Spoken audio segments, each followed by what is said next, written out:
چلے اسی تنخواہ میں سے جب بندہ بڑے بیٹے کی شادی کر کے بہو بیاہ کے لے آئے تو پھر بھی کام چلتا ہے، اور جب اس بیٹے کو اللہ بچے عطا کر دے تو اسی گھر میں، اسی آنگن میں، اسی چھت کے نیچے کام چلتا ہے۔ تو پھر تو مان جانا کہ چلانے والا تو نہیں، چلانے والا کوئی اور ہے۔ پھر تو مان جا کہ چلانے والا کوئی تو اس وقت جب تنخواہ تیری لگی تھی تو کہتا تھا ابا ابھی میری شادی نہ کر، میں بیوی کو کیسے کھلاؤں گا؟ تو وہی شخص ہے جس کی چھت کے نیچے پھر 1.5 درجن پوتے بھی پل رہے اور گزارا ان کا بھی ہو رہا ہے۔ تو رزق کا ذمہ کس کا ہے؟ اللہ کا ذمہ۔ اب ہمیں پتہ ہے پہلی بات تو پریشانی اس لیے اتار دینی چاہیے کہ ذمہ ہمارا ہے ہی نہیں۔ اب دوسری بات یہ کہ ذمہ داری کس کی ہے؟ اللہ حکیم بھی ہے اور علیم بھی ہے، حکیم بھی ہے اور جانتا بھی ہے، اور اسے پتہ بھی ہے کہ دینا کس طرح ہے۔ اب ہم پتہ کیا کہتے ہیں؟ کہتے ہیں وہ جو بندہ پجاروں میں بیٹھا ہے وہاں اسے نہیں بیٹھنا چاہیے تھا، اور میرا حق تھا۔ تجھے زیادہ پتہ ہے کہ اللہ کو؟ بول کے بتانا کس کو پتہ زیادہ ہے؟ کیوں جی؟ تو آپ اصل ٹینشن پتہ کب لگتی ہے؟ جب بندے کہتے ہیں نہیں وہ پجاروں میری تھی، میرا حق تھا۔ وہ جب گزرتی ہے نا پاس سے مہران کے تو مہران والا ٹینشن بڑی لیتا ہے، حالانکہ اللہ کو زیادہ پتہ ہے کہ وہ حق۔ ایک بات اپنے ذہن میں یاد رکھ لیں، رٹ لیں کہ جو میرے لیے بہتر تھا میرے رب نے مجھے دے دیا، اور بات ختم ہو گئی۔ بس وصل اچھا ہے نہ فراق اچھا ہے، یار جس حال میں رکھے وہی حال اچھا ہے۔ بس جو میرے حق میں بہتر تھا میرے رب نے مجھے، مسئلہ یہ ہے کہ تو اس پہ راضی ہونے کو تیار نہیں۔ حضرت علی کرم اللہ تعالیٰ وجہ الکریم نے میرے نبی پاک کی ایک حدیث بیان کی ہے، اور جناب علی جب یہ حدیث بیان کیا کرتے تھے تو حضرت مجاہد فرماتے ہیں یوں لگتا تھا کہ جیسے حضرت علی ہمیں ہر پریشانی سے نکال رہے ہیں۔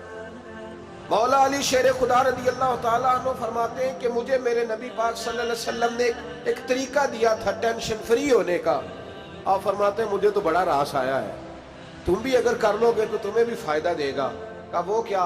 حضرت علی کہنے لگے محبوب علیہ السلام نے فرمایا تھا لوگوں تم اللہ کے دیوں میں تھوڑے رزق پہ راضی ہو جاؤ، وہ تمہاری تھوڑی عبادت سے تم سے راضی ہو جایا کرے گا۔ بس تم 2 نفل بھی پڑھو گے تو اللہ راضی ہو جائے گا، تم 1 رکوع بھی سویرے اٹھ کے پڑھو گے تو وہ راضی ہو جائے گا، وہ تمہارے 313 درود شریف سے راضی ہو جائے گا، تم اس کے دیوں میں تھوڑے رزق سے راضی ہو جاؤ۔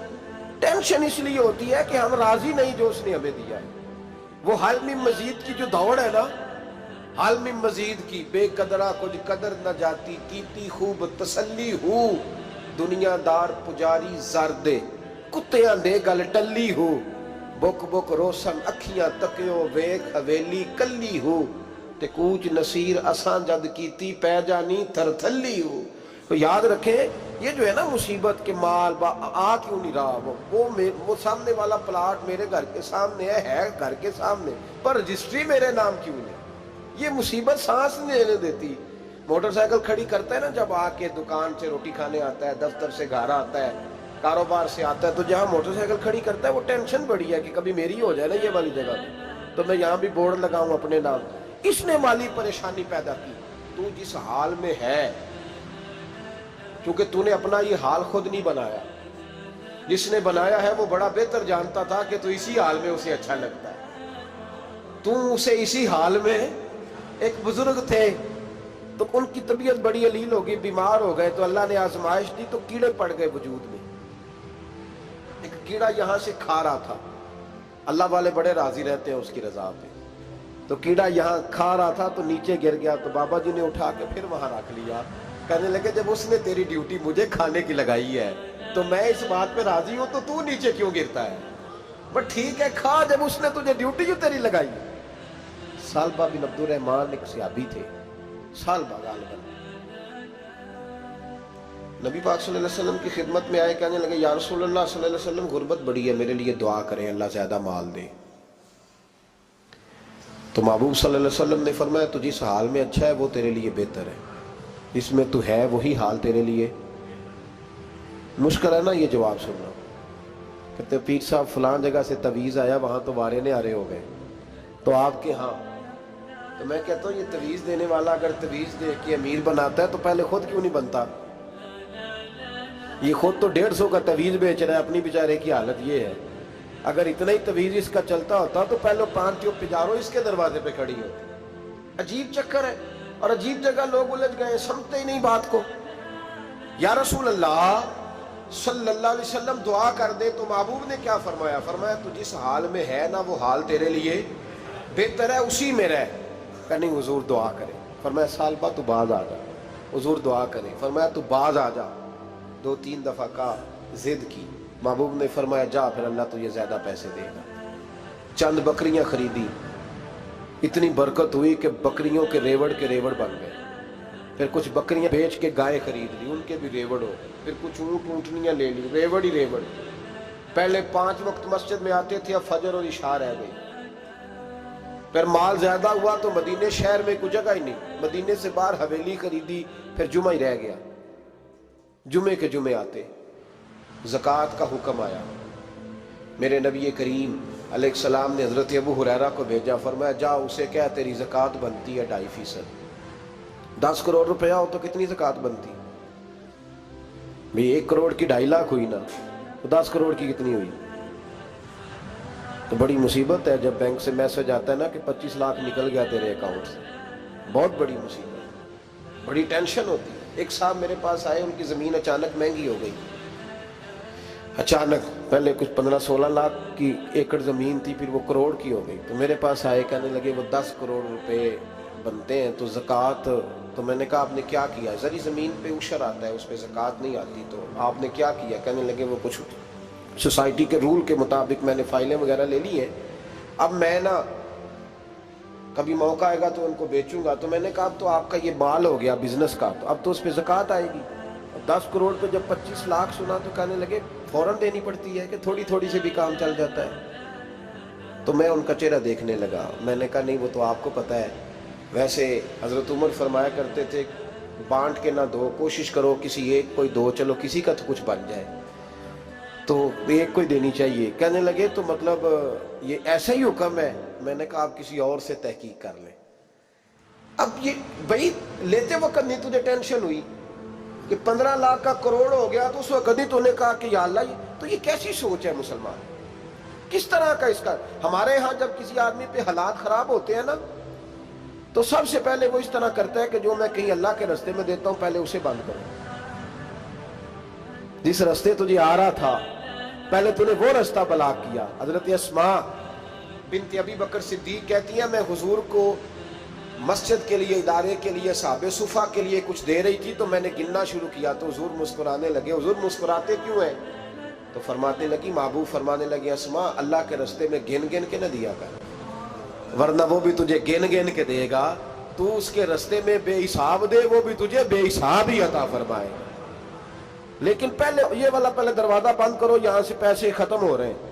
تو اس طرح کرنا بھائی. اس دفعہ سوٹ ذرا گرمیوں والے نہ خرید، لیکن جو تو اللہ کے رستے میں دے رہا ہے اسے دیتا رہے. لیکن ہم اپنا نقصان زیادتی کرتے ہیں اپنے ساتھ. میں نے آپ کو پہلے بھی بتایا تھا پیار کی بولی ہے، پھر بولتا ہوں. ایک بڑے بڑے پیار والے دوست ہیں، ایک دفعہ مجھے کہنے لگے کہ آپ کئی دفعہ اعلان کرتے ہیں تو مجھے اچھا نہیں لگتا، اور آپ ادارہ بھی بہت زیادہ بننے والا ہے، بڑی چیزیں میں دیکھتا ہوں جو ہوں تو بڑا نظام اچھا ہو جائے. آپ دعا کریں اللہ مجھے پیسے دے تو میں بڑے سارے خرچ کروں گا اس کے رستے میں. تو میں نے کہا یا اللہ اسے 10 کروڑ دے، یہ 9.5 کروڑ تیرے رستے میں دے دے گا. تو چپ کر گیا، جس طرح آپ نہیں کر گئے سارے، چپ کر گیا وہ بھی. اس نے کہا جی نہیں جی انشاءاللہ کریں گے. اور میں کیا پلیا جی تے دعا پہ ہوں دیا، ابھی تو وہ آئیں گے تو تب دیکھی جائے گی. تو یہیں اڑ گیا ہے. یعنی 9.5 کروڑ اللہ کے رستے میں خرچ کرنے کی دعا پہ بھی آمین کوئی نہیں کہتا کہ چلو آمین ہی کہہ دیں. تو میں کہا تینوں تے 50 لاکھ بچتا سی پیا، لیکن تو اس سودے پہ تیار ہے. جب یہ سوچ ہوتی ہے، یہ غلط سوچ ہے. یہ بات تو اگر تے مسکرانے والی، لیکن یہ سوچ صحیح نہیں. حضرت عثمان غنی رضی اللہ تعالیٰ عنہ کہتے ہیں جس وقت نبی پاک صلی اللہ علیہ وسلم نے اعلان کیا نا جنگ کے موقع پر کہ 800 سپاہیوں کا خرچہ چاہیے، کہتے ہیں میرے پاس 600 کا تھا. یہاں ایک روایت میں حضور نے 1000 کا اعلان کیا تو میرے پاس 800 کا تھا. جب 2-3 دفعہ نبی پاک نے اعلان کیا تو کہتے ہیں میں نے کھڑے ہو کے کہا یا رسول اللہ پورا 800 میری طرف سے.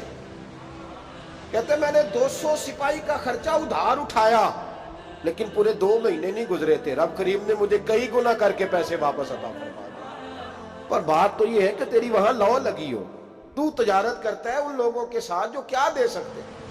تو سالبہ کے پاس حضور نے پیغام بھیجا، پہلے تو کہا تیرے لیے بہتر نہیں مال، جب اصرار کیا تو بڑی برکت ہو گئی، بڑا آیا تو فرمایا زکوٰۃ دے، 2.5% زکوٰۃ ہے۔ اب جب سوچا کہ 5 اونٹوں پہ ایک بکری جائے گی اور بڑا سارا مجھے دینا پڑے گا، اب جب غور کیا تو یہ تو نہ کہا کہ میں نہیں دیتا۔ حضرت ابو ہریرہ سے کہنے لگے نبی کریم علیہ السلام کی خدمت میں عرض کرنا کہ میں خود آؤں گا۔ حضرت ابو ہریرہ نے آ کے عرض کی یا رسول اللہ صلی اللہ تعالی علیہ وسلم، حضور وہ کہتے تھے میں خود آؤں گا، تو کہتے ہیں محبوب نے ٹھنڈی سانس لی، فرمایا اسے کہا تھا کہ تیرے لیے مال بہتر نہیں، اب ہلاک ہو گیا ہے، ہائے افسوس ہلاک ہو گیا۔ ان کو بھی تھوڑی دیر کے بعد احساس ہوا کہ یہ میں نے کیا کیا، نبی پاک کوئی کہہ دیا نہیں ہے، حضور کو کہہ دیا بعد میں آؤں گا۔ اب دوڑے آئے، عرض کی حضور میں سارا کچھ لے کے آئے ہوں، قبول کر لیں۔ محبوب نے فرمایا گویا بلال حبشی کی خشک کھجور بھی قبول ہے، اور صہیب رومی ایک اٹی بان کی لائے تو وہ بھی قبول ہے، اور عمار بن یاسر اور مصعب بن عمیر اگر 2 دینار دے جائیں اور کوئی پرانا جوڑا کسی سپاہی کے لیے چھوڑ جائے تو وہ بھی قبول ہے، لیکن تو اپنا لاکھوں لے کے چلا جا، تیرا کوئی نہیں قبول، معاف کر دیں۔ فرمایا جا معاف کیا، پر پیسے لے کے نہ آنا۔ اگلے سال پھر آئے، بندے ہوئے ہاتھ ہیں، محبوبہ میں دولت کا کیا کروں گا، آگ لگانی ہے، قبول کر لیں۔ فرمایا تو لے جا، تیرا نہیں قبول، گرا جو ان کی نگاہ سے وہ سنبھل نہیں سکتا۔ حضور نے وصال ظاہری کیا تو جناب صدیق اکبر کے پاس آئے، لاکھوں کا مال، ابو بکر قبول کر لو، تو جناب صدیق اکبر کہنے لگے اس کا کر لو جس کا نبی نے نہیں کیا، چل جا کوئی نہیں چاہیے۔ حضرت عمر کے زمانے میں قحط پڑ گیا، بارشیں نہیں ہوتی، غلہ نہیں ملتا، حالات خراب ہے، مالی طور پہ بحران آ گیا، غربتیں، مجبوریاں، تکلیفیں، آ کے روئے، عمر میرا قبول کر لو، مجھے معافی تو مل گئی تھی نا۔ فرمایا معافی اپنی جگہ پہ، پر جس کا مصطفیٰ نے قبول نہیں کیا۔ بہت سارے لوگوں کو پتہ ہی نہیں کہ ان کا قبول ہی نہیں ہوا، اور وہ الجھے ہوئے، انہیں خبر ہی نہیں کہ اصل بات کیا ہے۔ فرمایا جس کا مصطفیٰ کریم نے قبول نہیں کیا، اب ہیرے اور جواہرات بھی لے کے آئے تو بھوکے مریں گے، پر اس کا قبول، اس بات پہ راضی رہو اس حال میں اللہ نے رکھا ہوا، اس حال میں راضی رہو۔ یہ جو مصیبت ہے نا دیکھنی کہ وہ بھی میرے پاس، تمہیں کیا پتا، کبھی پوچھ تو صحیح اس سے وہ کس مصیبت کا شکار ہے، جو مالی طور پہ بڑا امیر ہے، تو اس کی طرف دیکھ کے اپنا دل برا کرتا ہے۔ بس جس حال میں رب نے رکھا ہے اس حال میں رہ۔ حضرت عثمان غنی کے زمانے میں تو وہ وصال کر گئے، لیکن بھائی تو جس حال میں تیرا رب تجھے رکھتا ہے اس حال میں رہ، تیری مالی پریشانیاں ختم ہو جائیں گی۔ میں نے پہلے بھی شاید آپ کو ایک دفعہ کہا تھا، میں تعلیم سے فارغ ہوا تو میرے ایک استاد اور میرے کچھ دوست کہنے لگے افریقہ آ جائیں آپ، وہاں بہت بڑا ادارہ ہے، اس کو چلائیں، اس کو سنبھالیں۔ تو میری والدہ سے میں نے کہا، کچھ طبیعت ہوتی ہے نا انسان کی، میرا بھی دل لگ گیا۔ میری اماں پڑھی نہیں تھی لیکن اللہ نے دانائی بڑی عطا فرمائی تھی، حکمت بڑی تھی، سیانی بڑی تھی۔ تو میں نے کہا اماں جی تو مجھے ساؤتھ افریقہ کی دعوت ہو رہی ہے تو آپ کیا کہتی ہیں؟ تو اٹھ کے میرے پاس آ گئی اور مجھے انہوں نے اپنے بازوؤں میں لے لیا، پھر میرا ماتھا چوما، کہنے لگی پتر میں تے وال بھی نہ پوٹ کے دیوا کسی نے، ہم نے دولت کا کیا کرنا، تو اللہ کا نام لے کے کہیں بیٹھ جا، رب کریم رون کے لگا دے گا، خیر ہو جائے۔